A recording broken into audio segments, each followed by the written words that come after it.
All right.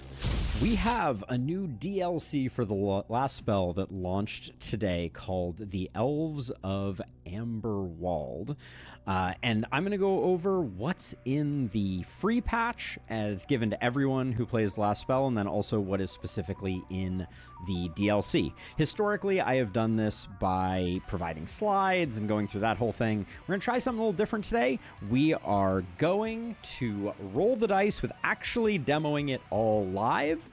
So this little green indicator here tells you that the Elves of Amberwald is live, and we're going to dive straight into some of the features in not a particularly useful order. There's a bit of like switching around them and need to do to show everything, but we're going to get going. And the first thing to talk about is a major headline feature that is coming to everyone, and that is the Apocalypse system. So really love that you can now swap between the Omen system and the Apocalypse system, but the Apocalypse system is now a choose your own adventure of pain. We have everything unlocked.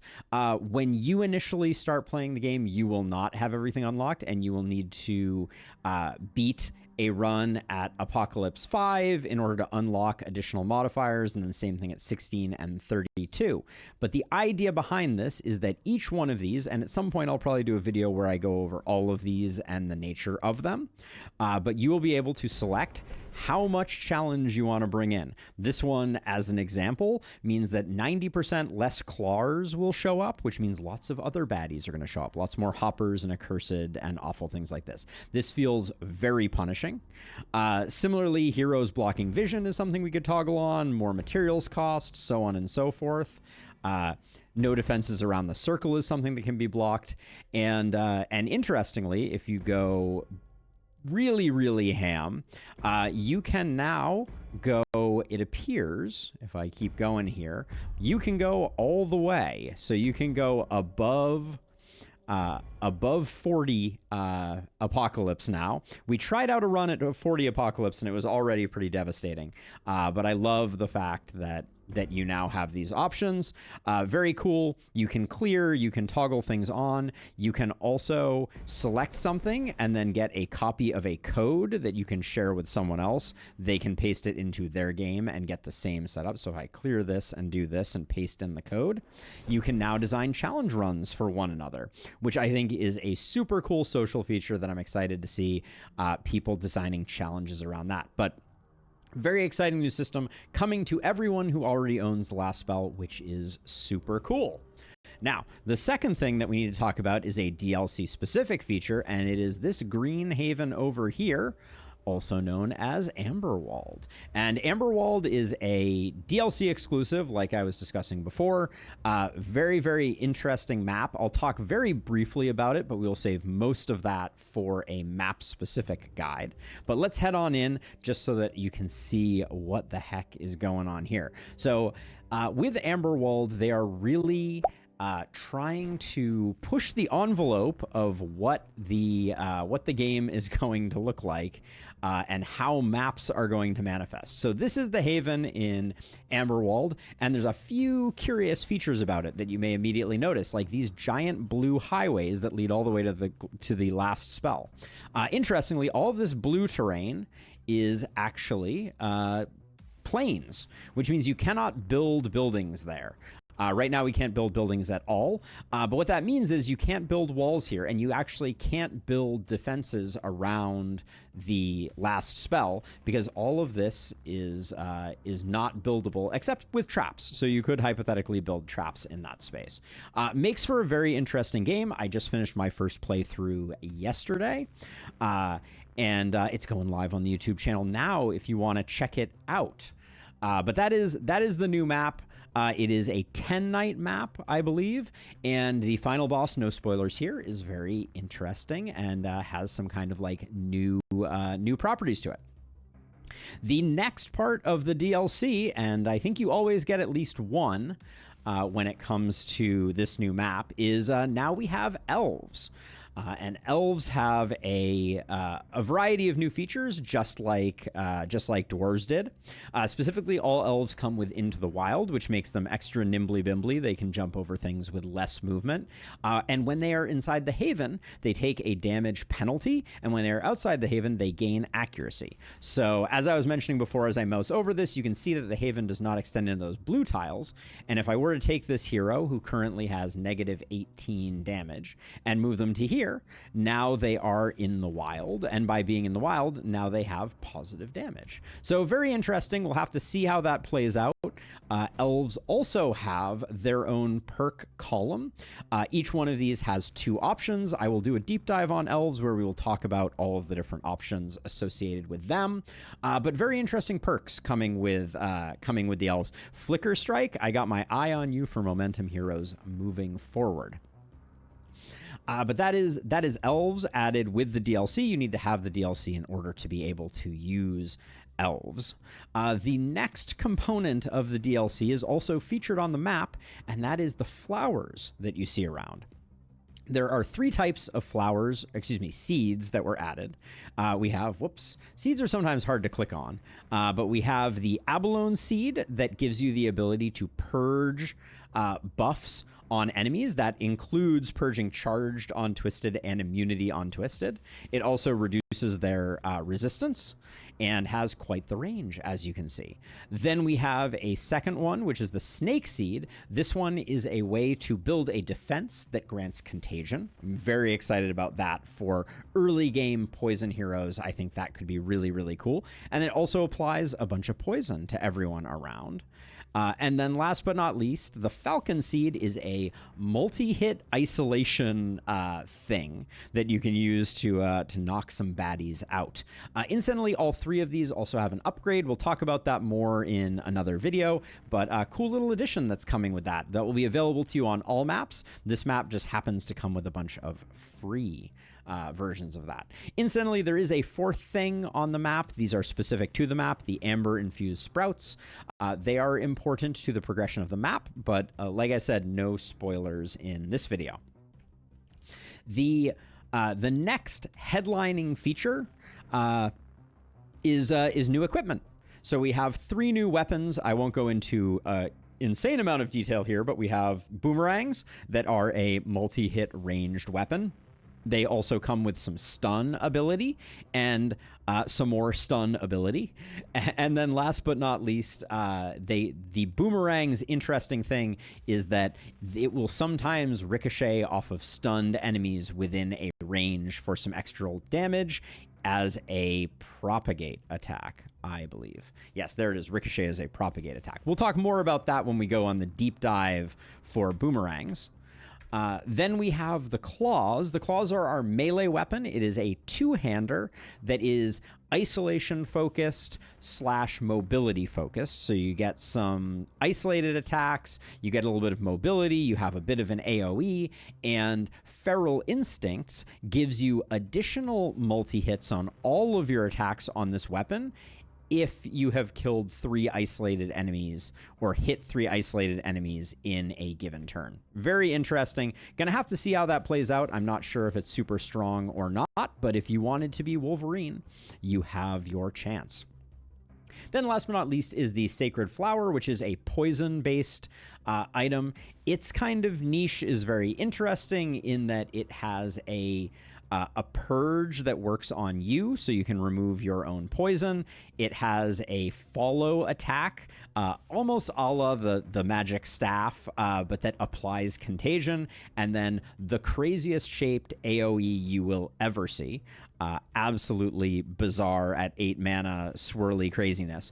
But as you use the Sacred Flower, and holy cow tooltip, but the short version is, as you use the Sacred Flower, you will be granting yourself Plague, and then when you cast your Dispel, the Plague will be removed, causing poison to your enemies.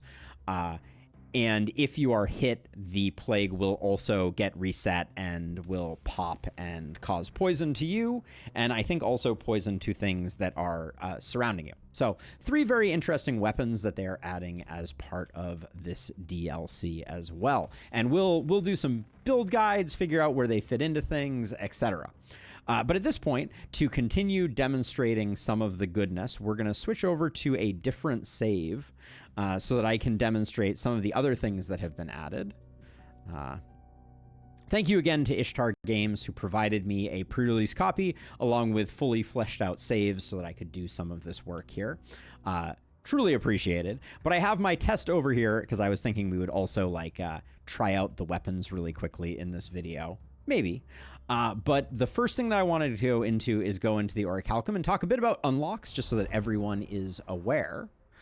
Since unlocking these things is half of the fun, right? So weapons will be unlocked through the standard process. You'll have access to them after you unlock them on Shodden, and then upgrading them will happen by using AP. But then in addition, you will get access to Amberwald through the light side. You will also get access to elves through the light side, probably at the same time that you get Amberwald, and then you'll also unlock your seedlings here. And then over on the Shodden side, we can very quickly check out, not a lot to write home about here, but there are 4 new medals that were added as part of this. The TLDR, and we'll talk more about these in the future, is we have one that's all about execution, one that is all about killing things that would have died from poison anyways, which is very interesting. One that is when you cast Contagion, you get more poison damage buffing yourself, and then a momentum trinket that I really need to figure out. I haven't figured out how good this is or not, but we'll do some science and we'll figure it out. So now, the next thing to talk about, which I am very excited about, you may have already seen it when we were looking through things, but we now have rerolls, which means that when your hero is missing that one spicy perk, now what you can do is you can click the reroll button, and you have the ability to select any row to reroll or any column. So I'll demonstrate this really quickly. Let's say we really wanted, well, we already got Spiky Counter and Berserk. Maybe we really wish we got Blood Mage. So we're going to reroll this column here. You click it, it tells you how much it's going to cost, and then you click confirm, and we didn't get it. You'll notice that Initiator did not change. That is because while it was rerolled, as indicated by this, it did not change. Every time you reroll, it's going to get more and more expensive, which is a little scary. But you can go ahead and do that. And then also, when you are leveling up, you can continue rerolling using Essence. And I believe you can also use it to continue rerolling loot. But like I mentioned, it scales up, I believe, exponentially as you go. So you will need to use that judiciously. In addition to those changes, many of the base weapons have also been adjusted. We won't be able to cover all of them here, but I have heard that the longbow has gotten some love. Dodge and accuracy, snipe shot. Longbow looks relatively the same as it used to. I'll have to go check. Oh, I do notice that now it is costing no, I think it always cost a movement to cast that. But yeah, I will go through all the patch notes and get you more information. What's one that I absolutely know changed? I believe two-handed sword changed. Or, gamer, you gonna give me a two-handed sword? Bueller?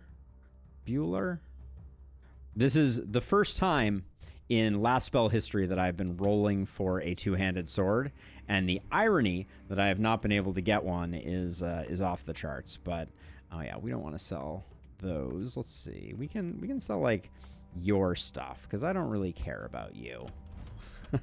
We're just so we get one more reroll, just so that we can see if we can get it. Of course we can. All right. Well, that will be fun for a future video for us to take a look at all of the balance changes and determine what's going on there. There were a variety of perk improvements and changes. Let me see if I can find a good example. Totally new version of surgical strikes All of the longer and shorter weapons have changed. Epidemic has changed. That's potentially quite controversial. Sadist is now a tier 4, as is Runic Gift. That was a good change, but it means that tier 4 is freaking stacked now, if I do say so myself. Crippling Punch now has perma-scaling associated with it, so I think the possibility of being able to make a punch-only run work is perhaps slightly more on the menu. And there's a whole variety of those. We'll talk more about those as we go, but weapons have been rebalanced, perks have been rebalanced. Dwarves can now be thrown out of catapults. The list kind of goes on and on. There's a lot to see.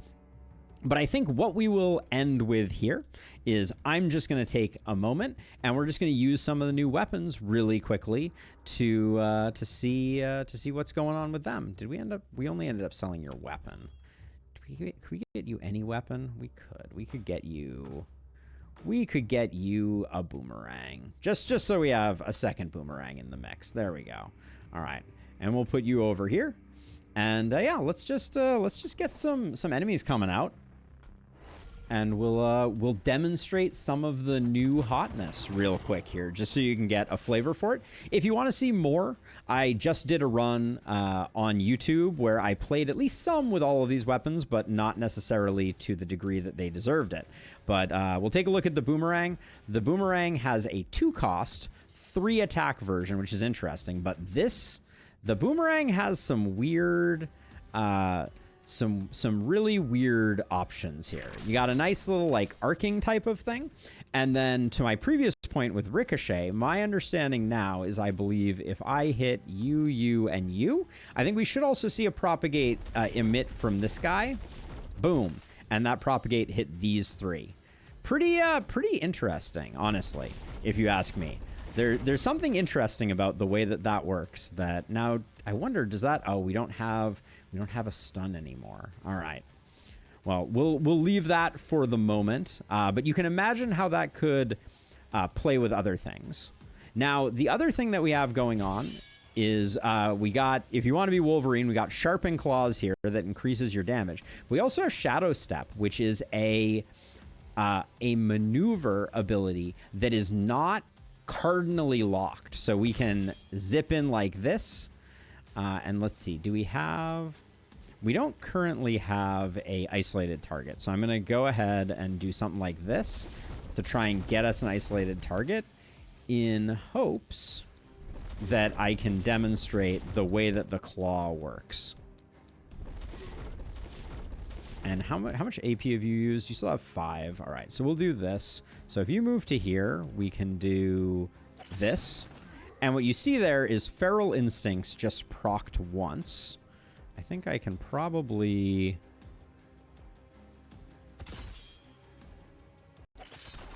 do that, and then I can do this again. And that procs Feral Instincts. And what that means is that the next attack that I do here is now technically a 3-hit multi-hit. It does significantly less damage, but it is nonetheless a 3-hit multi-hit. Very interesting. You can also get Shadow Step multi-hits, but you can't, each one does not start from where the last one did. So they're a little funky. But nonetheless, I'm pretty excited about it. I think it's a pretty cool design. And then last but not least, let's bring some more enemies in so that I can demonstrate the shenanigans of the Sacred Flower. The first of which is what should be very familiar to people who know the Power Staff, which is a nice little follow capability that we got going on there. Then once you're in range, you have access to Death Flower, which is a pretty significant poison attack that puts a decent amount of poison on your primary target and not a terribly large amount. And then you're stacking up these blights as you take action. And at any point, you can Cleansing Spore, and that will apply your poison to everybody in range, which is pretty crazy, if you ask me. So we'll move like this because I have to demonstrate Petal Storm before we are done here, because Petal Storm is something else entirely. But yeah, it's an interesting set of weapons. We're gonna have to learn a little more as we go. But I'm pretty excited about what they have to offer. We didn't show this before, but Painful Spin is it's a lot of action. Give me Xena Warrior Princess vibes, and then once we do that, then we can go ahead, as we were talking about before, and hit these three, and that should cause a ricochet to emanate off of this guy, which ultimately killed that guy. And then, you know, I can probably, let's see. I was going to say I could probably, if I run over to here, I think this guy becomes the closest guy. And then if I do this, we should see that same propagate travel over here. And you can imagine as your propagate bounces get more significant, that will become more and more devastating over time. But what I will leave you with is I'm going to retreat everybody else. And we're just going to do one last absolutely ridiculous. How do you even make this ability work? But it is super satisfying when you do it. Gets me all the way up to 14 blight, at which point we can pop another cleanse, and you can kind of see the way that this the flower works. If you have significant power and significant mana, a significant source of mana, you can do a lot of work. The downside, which we should be able to demonstrate here, is if someone hits us, that should pop our poison. Yep. See, so that popped our poison, which in turn took away all of our blight stacks and kind of like forced us to do that. And it only poisoned us for 2. But as those numbers get higher, the poison can similarly get higher. But it makes me very excited for the possibility of a Sacred Flower tank build where you expect each turn for things to come in, hit you, get poisoned significantly, and you're just pumping lots and lots of blight. The only challenge is that I think it's a little hard to stack up enough blight every turn. So we're going to need to figure that out. But that right there is your recap of the Last Spell DLC. So to remind you one last time what we have going on here before I say thank you and have a great night. We have, let's see, let me get my notes up on the screen so we can talk it through. So things that were added to the base game that everyone gets access to. Everyone will have access to the Apocalypse 2.0 system. Everyone will get access to essence rerolls. Everyone will get access to the weapon balancing, perk balancing, and bug fixes, which means that everyone will be able to catapult dwarves.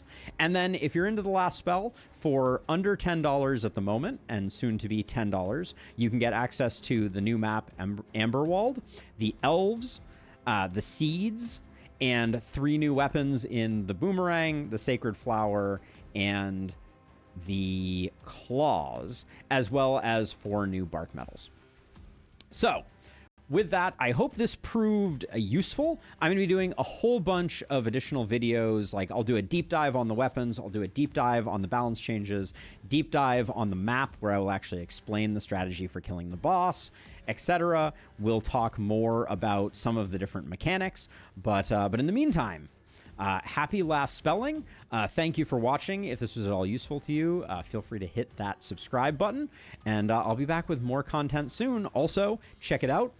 Our first Amberwald run is going live on YouTube right now. You can watch it every day for the next, I think, like 8 days, or for a mere 99 cents, you can become a member. And by becoming a member, you can watch the full VOD starting immediately. But that's going to do it for me. Thank you for watching as always. I'll catch you all on the flip side. Bye-bye.